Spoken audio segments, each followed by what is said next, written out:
Jack Dempsey challenges heavyweight champion Jess Willard in one of the most savage confrontations since boxers began to wear gloves. Toledo, Ohio, 4th of July, 1919. Jack Dempsey, a sensational young tiger with amazing speed and two murderous hands. Jess Willard, the biggest man to hold the title under Marquis of Queensberry rule. Jess has the muscles of a wrestler and the sheer power of a raging bull when his temper's aroused. He stands 6 feet 6 inches in height, weighs 240 pounds. His great arching chest measures 56 inches. Though half a foot taller and 50 pounds heavier than his rival, the tall pine of the Potawatomi is rated only a 5-4 favorite over the Manasseh Mauler. The 70,000 spectators pack around the ring in the blistering sunshine. The championship belted gold and silk is paraded for all to see, symbol of every heavyweight king, from John L. to Willard himself. The referee, Ollie Picord, called Willard and Dempsey from their corners for instructions. Now you can see what a difference there is in their size. Though a great athlete, the bronze challenger seems almost puny next to the giant he's about to fight. They listen quietly, almost without interest, to a story they know by heart. Sweat-beading shoulders and forehead. The crowd waits tensely. Who'll win? Willard with his fine jab and smashing uppercut, or Dempsey with his speed and the best left hook of all time? Round 1 coming up. The timekeeper jerks his bell cord. Somehow it jams, and Willard doesn't hear the faint sound over the excited yelling. He pauses, looks around, puzzled, doubtful. Hey, what's going on around here anyhow? Where's the bell? There it is. So the big fight begins, and Big Jess moves easily into action. The mahogany-hued Dempsey circles, moving in and out with cat-footed quickness. The champion wants to keep Jack at long range with his poking left jab, but Dempsey won't let him do it. He's never still for an instant, bobbing and weaving around. It looks like a test of speed against power, and Willard has no chance to get set against Dempsey's speed. At such a pace, there's a lot of missing and a lot of clinching. It's bound to be that way, but it's only a warm-up so far. Each is trying to figure out the other's defense, to open him up, nail him with a punch. The challenger crowds keeps on crowding. The instant he's in the open, he moves back again. His left whips in tirelessly and often. The blows miss or graze Willard. Dempsey hasn't the range yet. Jess holds whenever he can, but that's Jack's meat. Nobody's strong enough to tie him up for long. Trying to hit him is like trying to hit a sunbeam that moves away. Dempsey's hands are in motion all the time. Willard tries to block with gloves and forearms and elbows, but he's compelled constantly to retreat. What else can he do against the endlessly moving little man? When you're going away, you can't do much damage yourself. A champion is supposed to make the fight, but try as he will, it's far beyond Big Jess. And he hasn't been hurt yet. For all the charging, for all the blows, the tall pine has suffered no injury. He's clever, knows how to handle himself, and in spite of his great size, he moves around quickly and gracefully. No, the little man won't get him. They maneuver around the bend of the ring. Now watch. There's that big left, and Willard's down. Up, sure he's up. Dempsey hurting him along the rope, beating away with both hands. There's that left again, and Willard's on the floor for the second time. The champion stays, groggy, but he's game. He's up again. The fist pulling on him. And down he goes. Falls along the floor like a wounded animal, crouching with his back half turned as he arrives. The baller overwhelms him with a hysterical burst of fury that sends him to the floor for the 4th time. Dempsey stands over the stricken man, his fist cracked. The instant Willard knees were off the floor, Jack had him again. Jess is wide open. He has absolutely no defense. And he hits the deck again.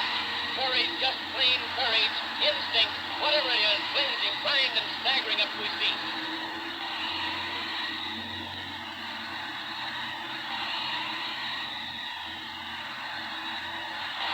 Willard wheels around the ring, powerless, with Dempsey poking right and left into him. Clear across the opposite corner, and there he takes it again. How can the man stand it? And there he falls, his gloved hand feeling for the rope, trying to hold himself up. Then, painfully, he drags his back body to a half-erect position. But a right smashes into his side. Other rights crash to the head, and Willard collapses into a sitting position, dazed and helpless, after the most murderous beating a man ever took in the ring. And there's the bell.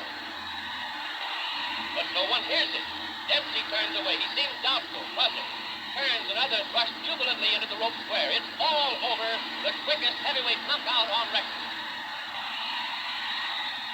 Jack hurries out of the ring to avoid the crowd.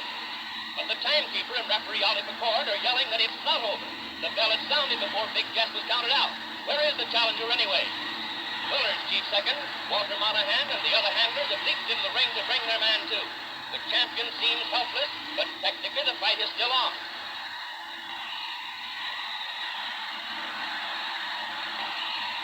Doc Burns rushes the rope. Jack, hey Dempsey, come back, come back. 1-2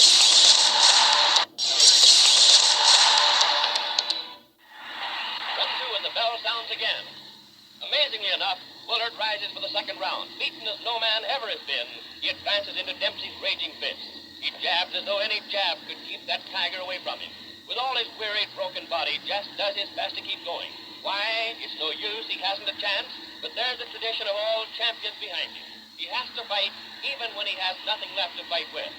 Jess may not have been a great champion, but no braver man ever laced on a pair of gloves.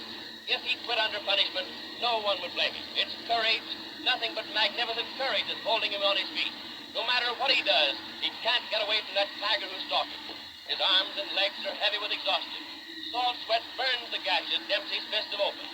When Jack bores in and hits him, drives him around the ring, he can't muster enough strength for a dangerous punch in return. Seconds and minutes are ticking by faster and faster. There isn't much time left in the round. If he's to get his KO before the bell rings, he'll have to do it in a hurry. But Willard's only thought is to protect himself, and weak and tired as he is, it's no sense to get him set for the finishing punch, even when he's driven helplessly back against the rope. He wobbles about and flinches, does his best to save himself from his relentless foe. There are only a few seconds remaining now. No chance for a finishing blow. It's too late. Lawler spins the champion around out there in the center of the ring. And there's the bell, and referee McCord sends his men to their corner. Back in just a moment. Round 3, and at the start of the third, there's no easing up in Dempsey's attack. His left hook still thunders.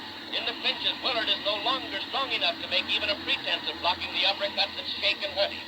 Still, the clinches are the only sanctuary left him. Out in mid-ring, he's helpless. He's lost all coordination between brain and hand. His efforts are pitiful.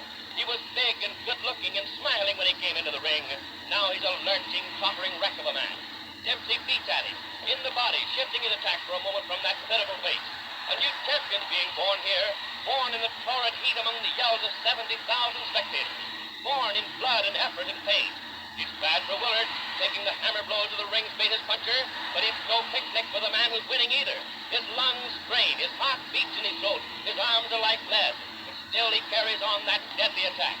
He pours leather at the giant who should have gone down long ago, who would have gone down, but for the heart of a lion and the endurance of a buffalo. Even the spectators are beginning to flinch at the sight. This is no fight, it's a slaughter, a massacre.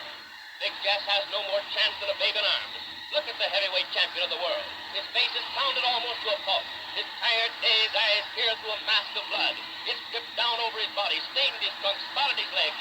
Even Dempsey's smeared with the sanguinary fluid. Each time the mauler goes into a clinch, he gets more of it. Why doesn't the referee stop it? Why? But Ollie McCord comes from the old school. There's only one way for a champion to finish, they say, and that's on his back.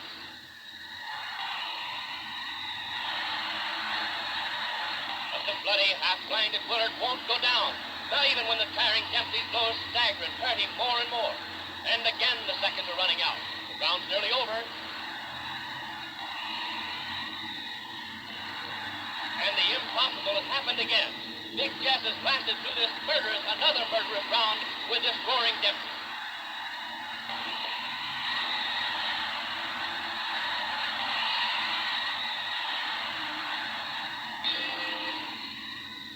Now coming up for round 4, but Willard can't come out for the 4th round. His nose and cheekbone are fractured, ribs broken, half a dozen teeth knocked out, and he's hardly strength enough to rise and shake hands with his conqueror.